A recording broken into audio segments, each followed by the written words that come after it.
Chima, you're back. Look at how fat you have become. Better do something about it. And why is your mouth and nose this big? Do something about this or we might as well get a divorce. Leave my house. You have become so ugly. This was not how I married you. Please don't do this. I'm carrying our child. Ujuwa stood by the mirror, one hand resting on her swollen belly, her reflection staring back at her like someone she barely recognized. Her feet were aching, her back sore, her body exhausted from carrying life, but she still tried to look presentable, to look like the woman her husband once couldn't stop admiring. Then Chima walked in. He didn't greet her. He didn't smile. He just stood there, staring. Not with love. Not with concern. But with something colder. Something sharp.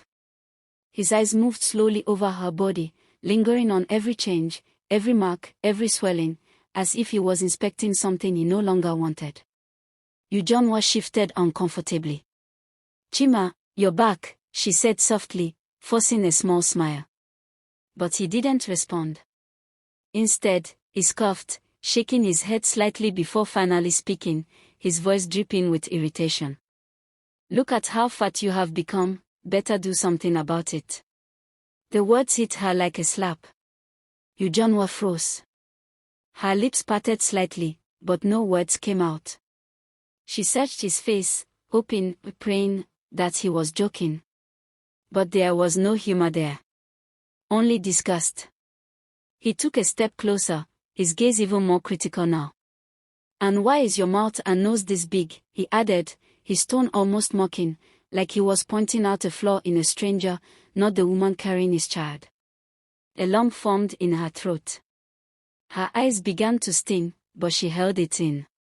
She had to. She always did. Then came the final blow. The one that shattered whatever was left. "Do something about this, or we might as well get a divorce." Silence fell. Heavy. Suffocating. Just like that. As if she had chosen it. As if she had woken up one morning and decided to change. As if she was not risking her life to bring his child into the world. Ujuwa said nothing. She did not argue. She did not scream. She did not even cry. Not yet. She just stood there, holding her stomach a little tighter, as if protecting the only thing that still gave her purpose. But inside, something broke. Quietly. Completely. And from that moment, she became someone else. Hi besties, before we continue with this emotional story, kindly subscribe if you haven't done so, and tell me, why would a man make mockery of his pregnant wife, knowing fully well that she is carrying their child, knowing she is even putting her own life at risk just to bring life into the world? Come with me, as I take you through this emotional journey, as we go back to where it all began. Ujuwa had always believed that love, when it finally came, would arrive quietly. Not like thunder. Not like a storm. She imagined something gentle, something calm, something that would ease its way into her life without noise or chaos. But Chima came like both. Like thunder that shook her world, and like a storm she never wanted to escape. Their first meeting was accidental. A simple introduction at a gathering that should have ended with polite smiles and forgotten names. "This is Ujuwa," someone had said casually. "And this is Chima." They shook hands. That should have been all. But it wasn't. The eyes met, and for a moment, everything else faded. The conversation around them became distant noise. They held that gaze just a second longer than necessary. Then came a small laugh. Then another. And somehow, without planning it, without understanding it, something had already begun. "Why do I feel like I've known you before?" Chima had asked, half joking, half serious. Ujuwa smiled shyly. "Maybe you have, in another life." They both laughed, but deep down, neither of them felt like it was a joke. Chima would later say that meeting Ujuwa felt like finding something he didn't even know he had lost. And from that day, they were drawn to each other in a way that felt almost unreal. Their love moved fast. Too fast, some people said. Take your time, friends warned. Don't rush. But they didn't care. Love, to them, was not something to measure or calculate. It was something to feel, something to live fully, without fear. Their wedding was nothing short of breathtaking. The hall was filled with laughter, music, and admiration.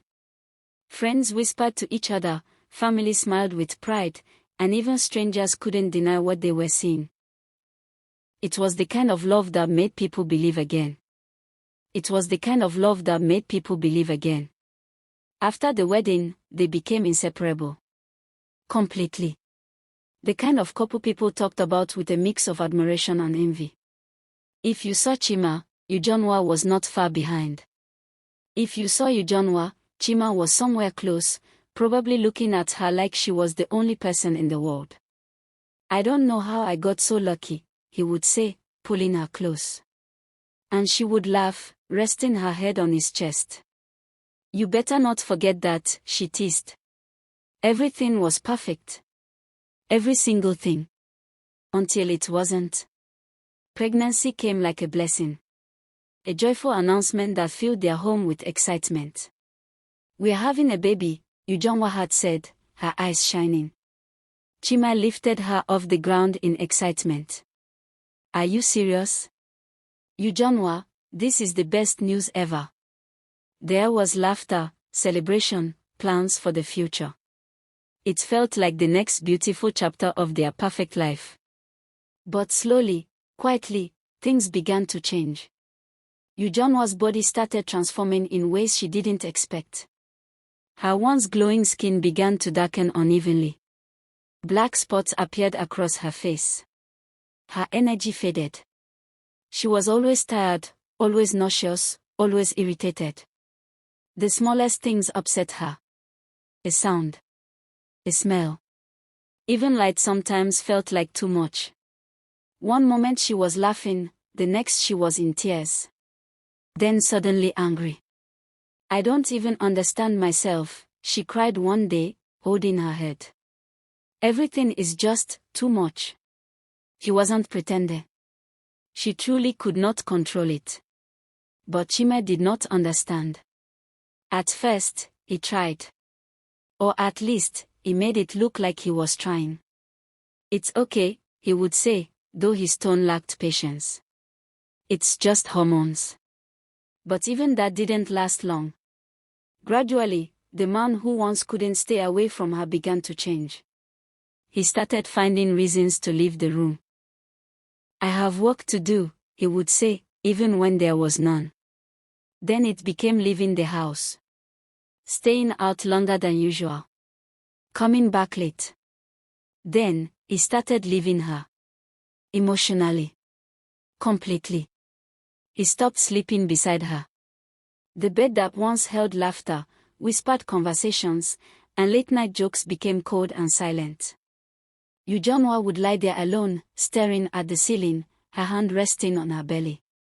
Chima, aren't you coming to bed? She asked one night, her voice small. From the other room, his response came quickly, dismissively. I'm more comfortable here. Comfortable. The word stung. He avoided her conversations. When she tried to talk, he gave short answers. When she reached for him, he pulled away subtly. When she looked at him, he looked elsewhere. Even her presence seemed to irritate him. And each time he looked at her swollen face, her tired eyes, her struggling body, something began to grow inside him. Something dark. Something ugly. Resentment. Chima changed. Not gradually. Not gently. But harshly. It was as if one day, the man who once looked at Ujuwa with love simply disappeared, and in his place stood a stranger filled with irritation and coldness. That evening, the silence in the house was heavy, pressing against the walls like something waiting to explode. Ujuwa sat quietly, her body aching, her mind restless, hoping, just hoping, that maybe things would get better, that maybe he would look at her the way he used to. But when Chima walked in, there was no warmth in his eyes. He stood there, staring at her for too long, his gaze filled with visible disgust, as if what he was looking at offended him. Ujuwa shifted slightly, uncomfortable under his stare. "Chima, is everything okay?" she asked softly. He didn't answer immediately. Instead, he let out a short, dry laugh, shaking his head. "Look at you," he muttered under his breath. Then louder, sharper, he said, "Do something about this, or we might as well get a divorce." The words landed heavily between them. Just like that. No hesitation. No care. As if she had chosen it. As if she had woken up and decided to change her body overnight. As if she was not carrying his child, not risking everything to bring life into the world. Ujuwa's lips trembled slightly, but she said nothing. What was there to say? How do you explain something that is beyond your control to someone who has already made up his mind? She did not argue. She did not scream. She did not defend herself. She simply stood there, holding her stomach gently, as if drawing strength from the life inside her. But inside, something shattered. Quietly. Completely. And from that moment, she became someone else. A woman no longer trying to be loved, but desperately trying to be enough. Ujuwa turned to the only place she felt she still had control. The internet. Late at night, while the house was silent and loneliness wrapped around her like a shadow, the glow of her phone became her only companion. Day and night, she searched endlessly. How to stay attractive during pregnancy. How to lose pregnancy weight fast. How to glow while pregnant. She read articles, watched videos, followed strangers who seemed to have perfect pregnancies and perfect bodies. If they can do it, why can't I? She whispered to herself, her voice filled with quiet desperation. She began to try everything. Teas she did not fully understand. Creams she rubbed endlessly into her skin. Exercises her tired body could barely handle. One morning, as she struggled through a routine she found online, she winced in pain, holding her back. "I have to do this," she told herself. "I have to fix this." But each attempt only made things worse. Her body grew weaker. Her exhaustion deeper. Her condition more fragile. It was no longer just about appearance. It was becoming dangerous. Her doctor noticed almost immediately during one of her visits. He looked at her carefully, concern written all over his face. "Ujuwa, what have you been taking?" he asked firmly. She hesitated, avoiding his eyes. "Just some things to help me stay healthy," she replied quietly. The doctor shook his head, his tone serious now. "Whatever you are taking, stop it. Immediately. You are risking your baby's life." The words hung in the air. Heavy. Frightening. Ujuwa nodded slowly, her hands trembling slightly as she held onto her bag. "Okay, doctor," she whispered. But as she walked out of the hospital, her mind was not at peace. Her baby. Everyone was worried about her baby. Everyone was protecting her baby. But what about her? What about the woman who was slowly losing herself, piece by piece, just to be accepted again? She stepped outside, the sun hitting her face, but she felt no warmth. Only emptiness. Because deep down, she knew. No one was asking about her. Nneka. Her best friend. Or so she thought. When Ujuwa confided in her, hoping for comfort, hoping for someone to hold her words gently and remind her that she was still enough, she received something else entirely. Coldness. Fake sympathy. Hidden mockery. "I don't even understand what is happening to me," Ujuwa said one afternoon, her voice heavy with exhaustion as she sat beside Nneka. "My body, everything is changing. Chima doesn't even look at me anymore." Nneka reached out and held her hand, nodding slowly, her face arranged into a careful mask of concern. It's normal now, pregnancy changes a lot of things. Just be strong, okay, she said softly. But the moment Ujuwa looked away, that softness disappeared. Behind her back, Neko laughed. She's finished, she whispered to herself one evening, scrolling through her phone with a smirk. Completely finished. In front of Ujuwa, she acted like a friend. But behind her, she was something else entirely. And then she started visiting more often. Too often. At first, it seemed harmless. I just came to check on you, she would say, walking into the house without hesitation. But slowly, her presence began to feel different. Calculated. Intentional. She was always dressed in clothes that left little to imagination. Short dresses. Tight fits. Necklines that drew attention without apology. And her smiles, they were no longer innocent. They were directed. Always a little too bright when Chima was around. Always lingering a little too long. Chima, you're looking good, oh, she would say playfully, tilting her head slightly. Chima would chuckle, trying to act normal. You too, Neka. You haven't changed. Meanwhile, Ujuwa sat quietly, too tired to notice, or perhaps too trusting to suspect. But Neka noticed everything. Every glance. Every moment of distance between husband and wife. Every crack. And she stepped right into it. It didn't take long. A glance turned into a smile. The day Ujuwa gave birth should have been the happiest day of her life. Instead, it felt like survival. The hospital room was filled with the faint cries of her newborn, the soft movement of nurses, and the quiet exhaustion that clung to her body like a weight she could not shake off. Sweat still lined her forehead, her breathing uneven, her strength nearly gone. But when they placed the baby in her arms, something inside her softened. My baby, she whispered weakly, her lips trembling as tears slipped down her face. She was relieved. Relieved that the baby was safe. Relieved that the pain, at least for now, was over. But her body was still broken. Every movement hurt. Every breath reminded her of what she had just endured.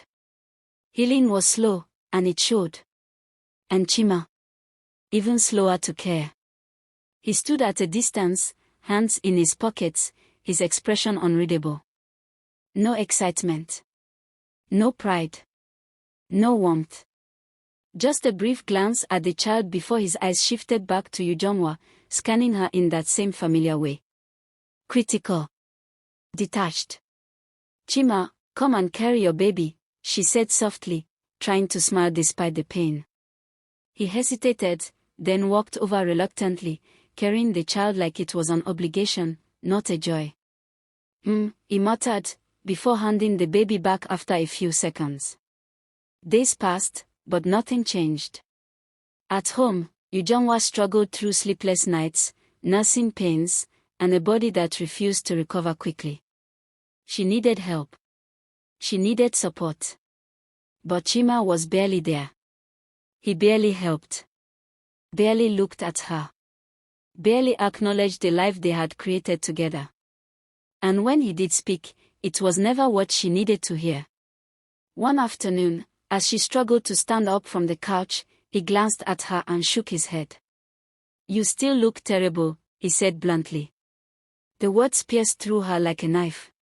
She paused, holding onto the chair for support, her eyes slowly filling with tears. But she said nothing. She had learned by now that silence hurt less than hoping. Then came the evening that changed everything completely. The door opened, and Chima walked in, unusually quiet. There was something in his hand. A brown envelope. Ujuwa looked up from where she sat, the baby resting gently in her arms. You're back, she said softly. Then her eyes moved to the envelope. What's that? He didn't answer immediately. He simply walked closer and dropped it on the table in front of her. A letter, he said flatly. Her heart skipped. Slowly, with trembling hands, she reached for it and opened it. Her eyes scanned the paper once, then again, as if refusing to understand what was written. Divorce papers. Her breath caught in her throat. "Chima, what is this?" she asked, her voice shaking. "I think it's clear enough," he replied coldly. No emotion. No hesitation. Just a decision. Tears rolled down her cheeks instantly. "Please, please don't do this," she begged, her voice breaking. "Just give me time. I just had a baby, Chima. I need time to heal, to get better. I can fix this." But Chima's face remained unchanged. "I'm tired, Ujuwa," he said simply. Tired. That was all. And in that moment, she realized something painful. He had already left long before that day. This was just the final step. Ujuwa held her baby closer, her entire body trembling as the reality settled in. There was nothing left to hold on to. Nothing left to fight for. So she stood up slowly, painfully, carrying her newborn child in her arms. Heartbroken. Completely shattered.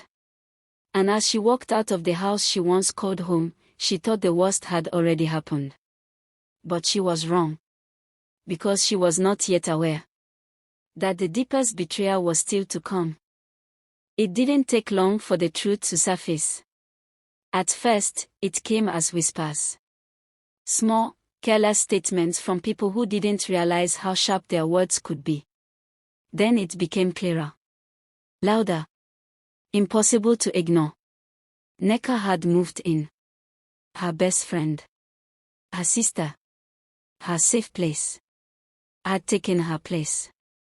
Ujuwa sat still the moment she heard it, her baby resting quietly in her arms as if unaware of the storm raging inside her mother. "No, that's not possible," she whispered, shaking her head slowly. "Not Nneka, not her. But the truth does not change just because it hurts." Images flooded her mind. The laughter they shared. The secrets they told each other. The trust she gave freely. And now, all of it meant nothing. "And she's already staying there," the voice on the phone continued hesitantly. Like she belongs." Ujuwa closed her eyes, her grip tightening slightly around her child. A single tear slipped down her cheek. And just like that, she lost everything she thought she had. At first, Nneka enjoyed her victory. The house. The man. The attention. She walked around confidently, touching things that once belonged to Ujuwa as if claiming them one by one. "So this is what she was enjoying," she said with a small laugh, adjusting herself comfortably on the couch. Chima watched her, a faint smile on his face, convinced, at least for now, that he had made the right choice. Then Nneka became pregnant. "Chima, I'm pregnant," she announced one morning, her voice filled with excitement. Chima's face lit up slightly. "Really?" he asked, stepping closer. That's good news." And for a while, everything seemed easy. Too easy. Nneka moved around with confidence, glowing in a way that made her feel superior. "You see, pregnancy is not that hard," she said one afternoon, stretching lazily. "Some people just don't know how to take care of themselves."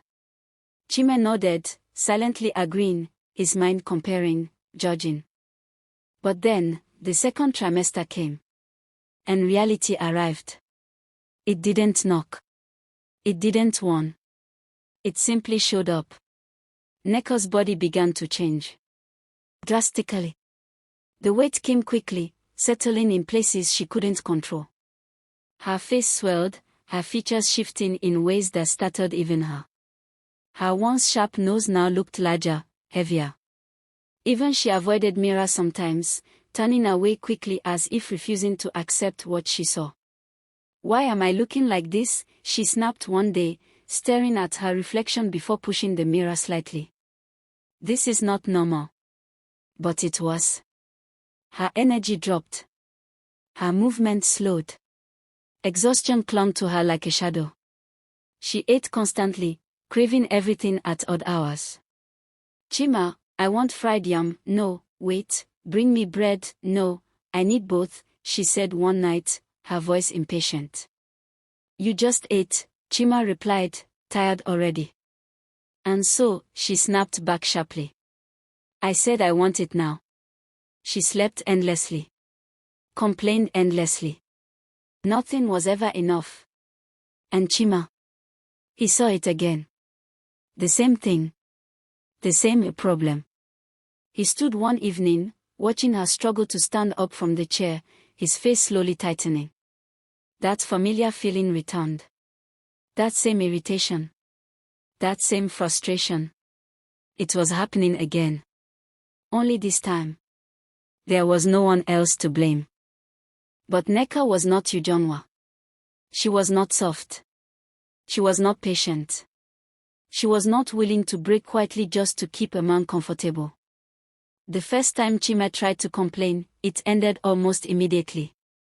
Nneka, this your attitude these days, he started, his voice already carrying irritation. She turned sharply, her eyes narrowing at him. Don't even try it, she cut in, her tone firm and unapologetic. Chima paused, surprised. What do you mean don't? I said don't even try it, she repeated, stepping closer. You will not treat me the way you treated her. I am not Ujuwa. The room fell silent. And she meant it. From that moment, everything changed. Nneka made his life miserable in ways he never expected. There was no peace. No balance. No understanding. Only demands. Chima. I want ice cream, she shouted from the bedroom one night. He glanced at the clock. It's past midnight. And so, she snapped immediately. Is it your time I'm eating? Go and get it. He sighed heavily, dragging his feet toward the door. Another night. Chima, I want roasted corn. In this rain, he asked, exhausted. Did I ask you for an explanation? She fired back. I said I want roasted corn. Midnight cravings. Endless demands. Zero peace. She ate constantly, complained constantly, and expected him to respond every single time without question.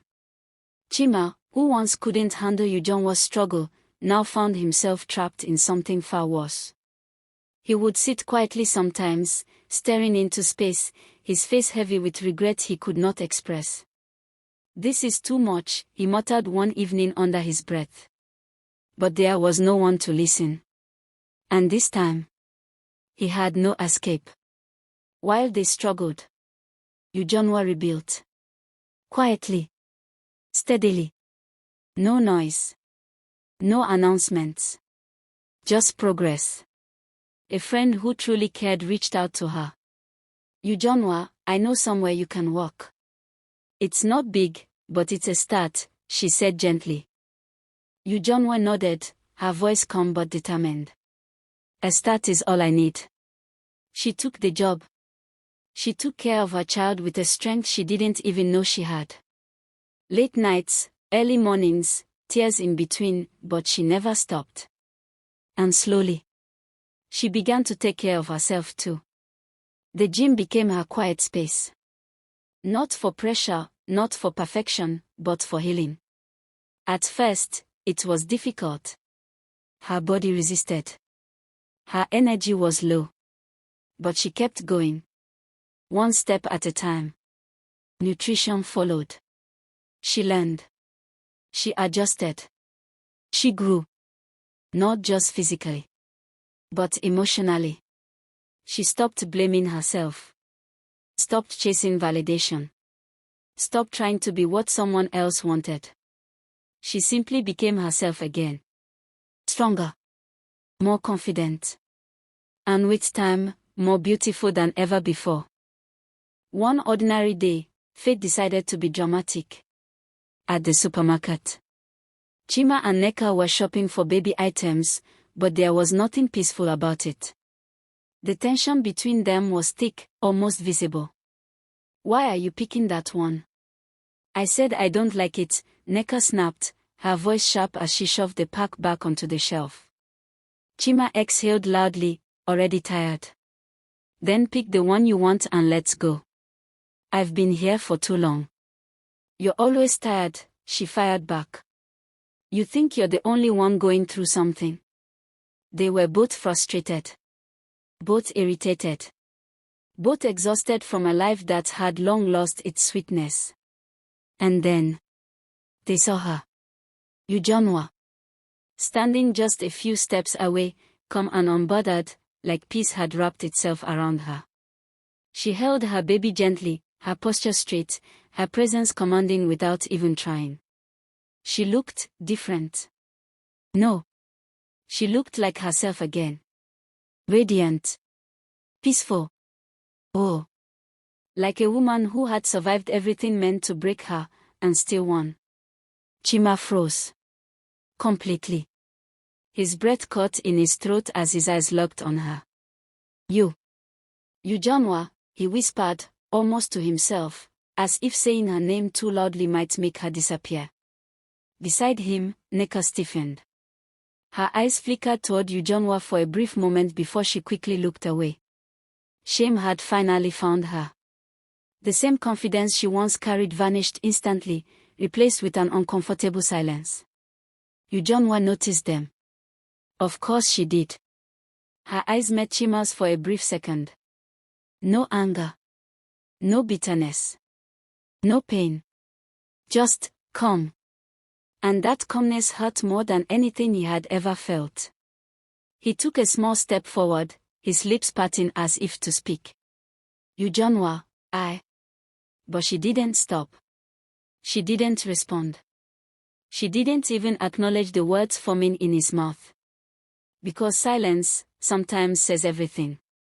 She adjusted her baby slightly in her arms, turned, and walked away. Just like that. Leaving behind the past. Leaving behind the pain. Leaving him. That night, Chima could not sleep. He lay on the bed, staring at the ceiling, his mind replaying everything over and over again. Her face. Her confidence. The way she looked at him, or rather, the way she didn't. For the first time, he saw clearly. What he lost. What he destroyed. He reached for his phone with shaky hands and dialed her number. It rang once. Then stopped. He frowned and tried again.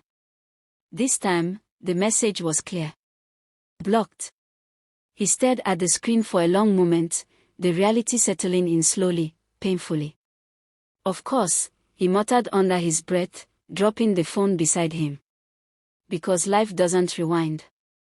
Neka gave birth. The cries of the newborn filled the room, sharp and loud, announcing a new life. For a brief moment, everything felt still. Like time paused to acknowledge the arrival of something innocent into a complicated world. Chima stood there, looking at the child, but his face carried no joy. No excitement. Just a distant expression, like a man already burdened. And almost immediately, he tried to repeat history. He turned to Neka, his voice flat, emotionless. Leave. Neka blinked once, then slowly pushed herself up, ignoring the pain in her body. What did you say? I said leave, Chima repeated, avoiding her eyes. I can't do this. For a second, silence hung between them. Then suddenly, Neka laughed. Not softly. Not nervously. But loudly. Boldly. I'm not Ujuwa, she said, her voice steady, almost mocking. Chima looked at her, surprised by the confidence in her tone. I'm not going anywhere, she continued, adjusting herself on the bed. You made your choice. Now live with it. And she meant every word. And she didn't leave. She stayed. Days turned into months. Months into years. She had more children. The house became filled with noise. Children crying. Voices shouting. Movements everywhere. But never peace. There was no warmth. No softness. No love. Just existence. Chima moved through life like a man carrying a weight he could not drop. His laughter disappeared. His joy faded. His choices followed him like shadows he could not escape. While his world remained heavy, Ujuwa moved on. Not quickly. Not easily. But truly. She took her time. She allowed herself to heal, to grow, to understand that her worth was never tied to someone else's inability to see her value. And then, she met him. A man who saw her. Not just her beauty, but her strength, her scars, her story. Ujuwa, you've been through so much, he said one evening, holding her hands gently. And you're still standing. That's the kind of woman I respect. Her eyes softened, her voice quiet but sure. I just want peace. And you deserve it, he replied. And he loved her for all of it. Not in parts. Not conditionally. But completely. They got married. Not with noise or pressure, but with understanding. With calm. With certainty. They built a home filled with respect. A place where laughter returned. Where kindness lived. Where love was not something to beg for, but something freely given. They had more children. And this time, love stayed. Because real love does not disappear when things change. It grows. It adapts. It remains. Some people lose good things because they cannot see beyond the surface. Some betray loyalty for temporary comfort. And some learn too late that beauty fades, but character stays. Chima had everything. And lost it. Ujuwa lost everything. And found herself. And in the end, that made all the difference.